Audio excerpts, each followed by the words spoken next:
सभी साथियों, एक पल रुकिए और ये बात ध्यान से सुनिए, क्योंकि आज जो जानकारी सामने आने वाली है वो सिर्फ एक अपडेट नहीं है, बल्कि सीधे उस पैसे से जुड़ी है जिस पर लाखों परिवारों की रोजमर्रा की जिंदगी टिकी हुई है।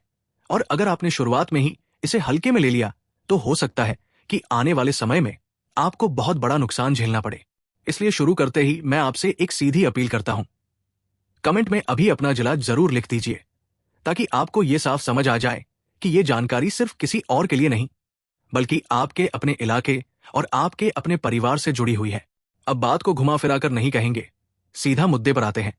16 जनवरी 2026 से देश भर में पेंशन को लेकर जो कुछ भी हो रहा है वो किसी अफवाह का नतीजा नहीं है, नहीं ये सोशल मीडिया की उड़ाई हुई बात है, बल्कि ये एक ऐसा फैसला है जो जमीन पर लागू हो चुका है और जिसके असर अब हर गांव, हर मोहल्ले और हर घर तक पहुंचने लगे हैं।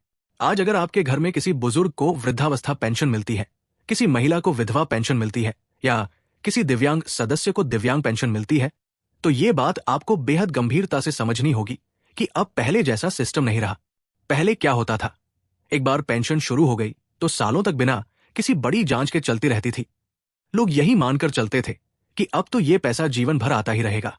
लेकिन 16 जनवरी 2026 के बाद ये सोच पूरी तरह बदल चुकी है। अब सरकार ने साफ कर दिया है कि पेंशन कोई स्थायी अधिकार नहीं है, बल्कि ये एक सामाजिक सहायता है। और ये सहायता सिर्फ उन्हीं लोगों को मिलेगी जो हर नियम, हर शर्त और हर सत्यापन पर खरे उतरेंगे। यही वजह है कि अचानक लाखों लोगों के खातों में पेंशन आनी बंद हो गई। कहीं पैसा अटक गया, कहीं खाते में आया और वापस चला गया, और कहीं सीधे पेंशन को जांच के दायरे में डाल दिया गया। सबसे बड़ी परेशानी यह है कि बहुत से पेंशन धारकों को यह तक नहीं पता कि उनकी पेंशन क्यों रुकी। उन्हें कोई साफ सूचना नहीं मिली, कोई पत्र नहीं आया, कोई कॉल नहीं आया, बस अचानक बैंक में पैसा आना बंद हो गया। और यही से डर शुरू होता है।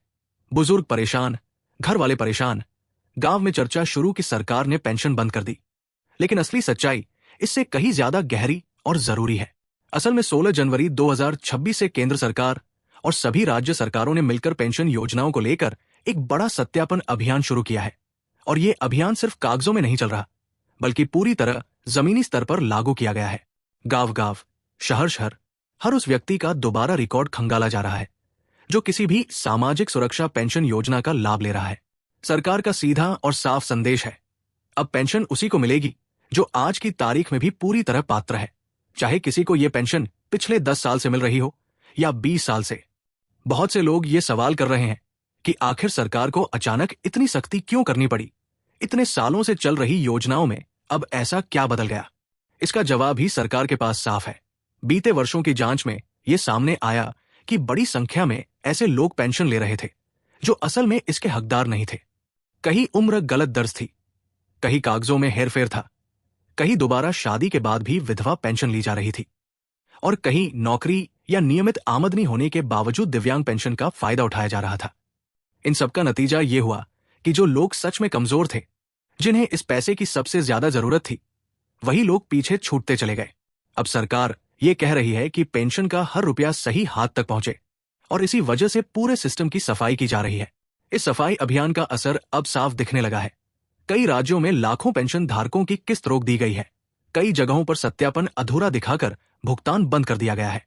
सरकार ये भी कह रही है कि ये रोक हमेशा के लिए नहीं है। अगर कोई व्यक्ति नियमों के अनुसार पात्र है और समय पर अपना सत्यापन पूरा करवा लेता है तो उसकी पेंशन दोबारा शुरू हो सकती है।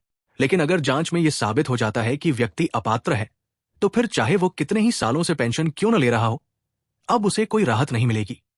यह भी समझना बहुत जरूरी है कि यह प्रक्रिया किसी एक राज्य तक सीमित नहीं है। उत्तर से दक्षिण तक, पूरब से पश्चिम तक लगभग हर राज्य में यही स्थिति देखने को मिल रही है। हर राज्य को निर्देश दिया गया है कि वो अपने पेंशन पोर्टल पर सभी लाभार्थियों का दोबारा वेरिफिकेशन करें और अपात्र लोगों को सूची से बाहर करें। अब सबसे बड़ा सवाल ये उठता है कि आखिर पेंशन किन वजहों से रोकी जा रही है और सबसे पहले किसे नुकसान उठाना पड़ रहा है। सबसे पहली और सबसे बड़ी वजह है सत्यापन। सरकार ने साफ कर दिया है कि बिना सत्यापन के अब पेंशन नहीं मिलेगी।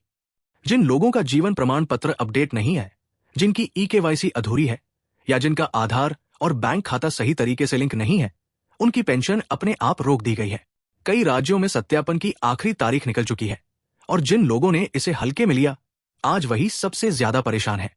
हालांकि सरकार ने यह भी माना है कि कुछ मामलों में तकनीकी दिक्कतें आती है, जैसे फिंगरप्रिंट मैच न होना, आंखों की स्कैनिंग फेल होना या सिस्टम का बार बार डाउन रहना। ऐसे मामलों के लिए अब वैकल्पिक व्यवस्था भी की गई है, लेकिन उसकी जानकारी और सही तरीका बहुत कम लोगों को पता है, और यही वजह है कि कई पात्र लोग भी पेंशन से वंचित हो रहे हैं।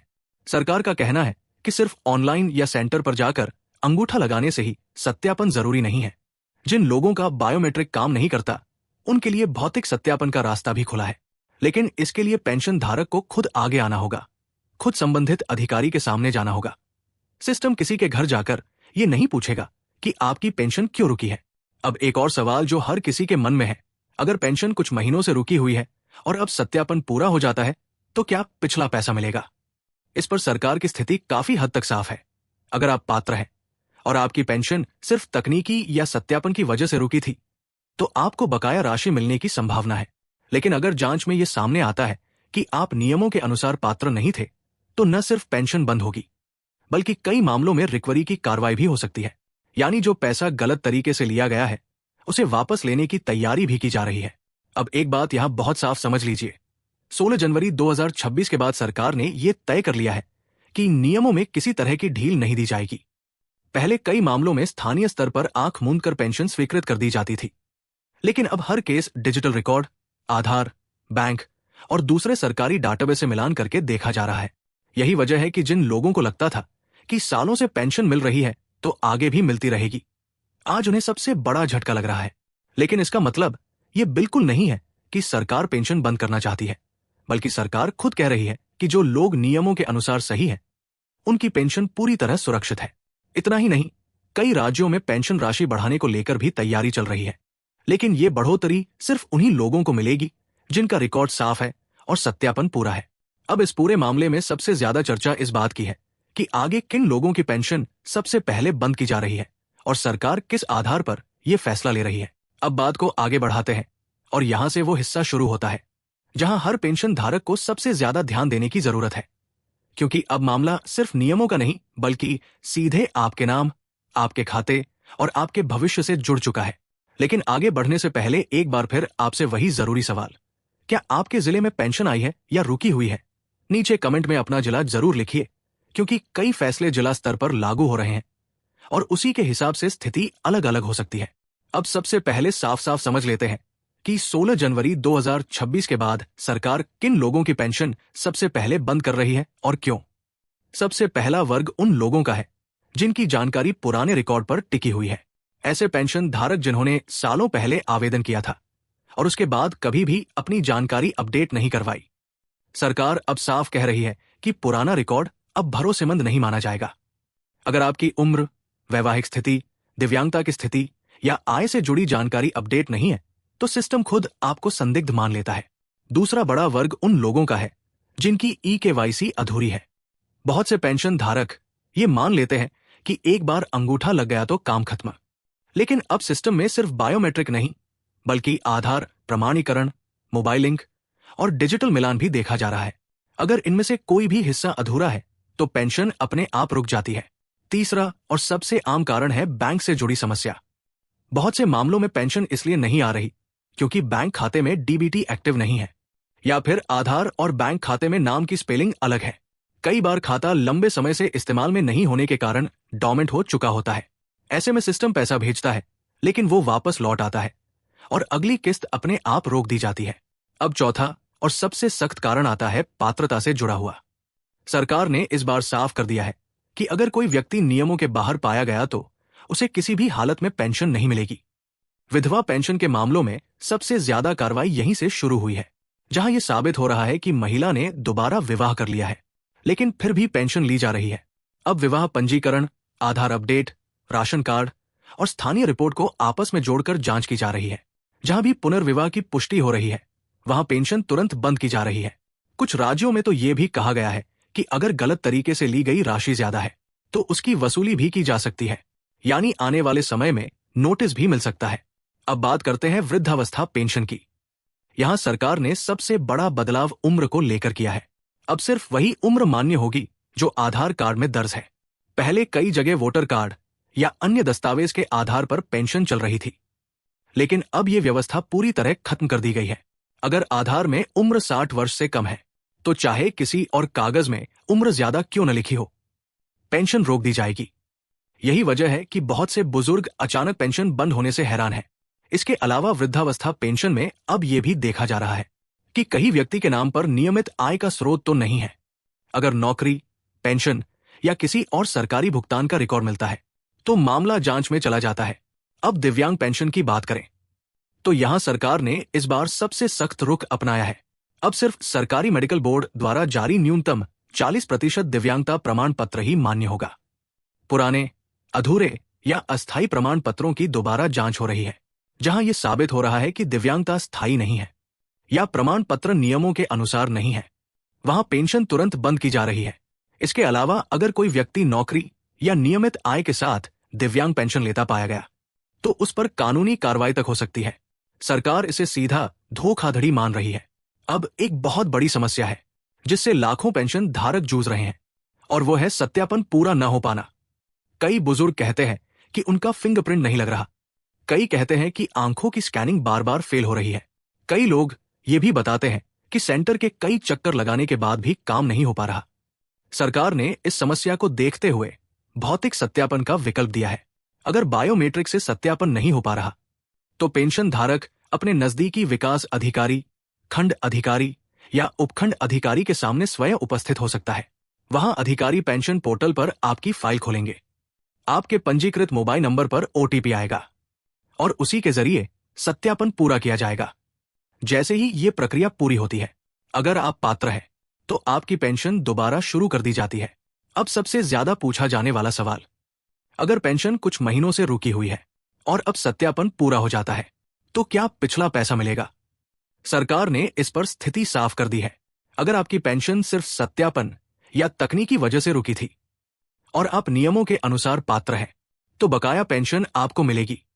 लेकिन अगर जांच में यह साबित हो जाता है कि आप अपात्र थे तो न बकाया मिलेगा और न आगे पेंशन जारी रहेगी। अब यहां एक और जरूरी बात, कई बार पेंशन इसलिए भी अटक जाती है क्योंकि बैंक खाते में डीबीटी ऑप्शन बंद होता है या आधार सही तरीके से लिंक नहीं होता। इसलिए अगर आप चाहते हैं कि आपकी पेंशन सुरक्षित रहे तो 3 चीजें तुरंत चेक करिए: आधार बैंक लिंक, डीबीटी एक्टिवेशन और जीवन प्रमाण पत्र। इन तीनों में गड़बड़ी हुई तो पेंशन रुकना तय है। अब राहत की बात यह है, सरकार ये सब इसलिए नहीं कर रही कि लोगों की पेंशन छीनी जाए, बल्कि इसलिए कर रही है ताकि असली जरूरतमंदों तक पूरा पैसा पहुंचे। जो लोग सही है, जिनके कागजात पूरे हैं और जो नियमों पर खरे उतरते हैं, उनकी पेंशन पूरी तरह सुरक्षित है। इतना ही नहीं, कई राज्यों में पेंशन राशि बढ़ाने की तैयारी भी चल रही है, लेकिन ये बढ़ोतरी सिर्फ उन्हीं लोगों को मिलेगी जिनका रिकॉर्ड साफ होगा। निष्कर्ष बहुत साफ है, 16 जनवरी 2026 के बाद पेंशन सिर्फ उन्हीं को मिलेगी जो नियमों के अनुसार पात्र है। अगर आप सही हैं तो घबराने की जरूरत नहीं है, बस समय पर सत्यापन कराइए, दस्तावेज अपडेट रखिए और किसी भी तरह की गलत जानकारी देने से बचिए। अब अंत में एक जरूरी अपील, कमेंट में जरूर बताइए आप किस जिले से हैं और आपके यहां पेंशन आई है या रुकी हुई है, ताकि उसी के हिसाब से आगे की जानकारी आप तक पहुंचाई जा सके। और इस जानकारी को अपने गांव, मोहल्ले और परिवार के उन लोगों तक जरूर पहुंचाइए जिनकी जिंदगी इस पेंशन पर टिकी हुई है। देर मत कीजिए, जानकारी ही सबसे बड़ी सुरक्षा है। अपना ध्यान रखिए, सतर्क रहिए और सही जानकारी के साथ सही कदम उठाते रहिए।